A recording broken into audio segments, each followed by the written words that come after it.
Hi guys, welcome to this new video tutorial. In this video I will show you how you could send a picture or an image from your PC or laptop using Bluetooth to your mobile phone. First of all, make sure to turn on or enable Bluetooth in your mobile phone.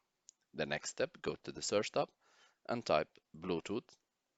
You will see here Bluetooth and other devices settings. Click on open.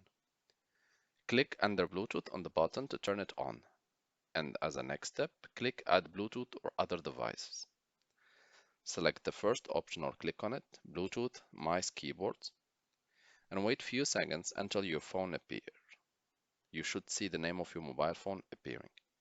Once you see it, click on it and make sure to unlock your mobile phone because you will need to click on pair as a message will appear on your mobile phone.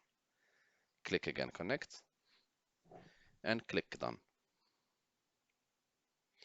Now that it's been done, go to your file and select or right click on the image and select send to.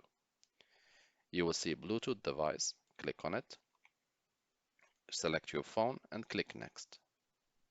You'll be asked to accept the image in your mobile phone, so make sure to click accept in the mobile phone.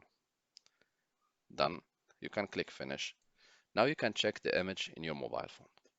Thank you guys for watching and talk to you soon in a new video tutorial.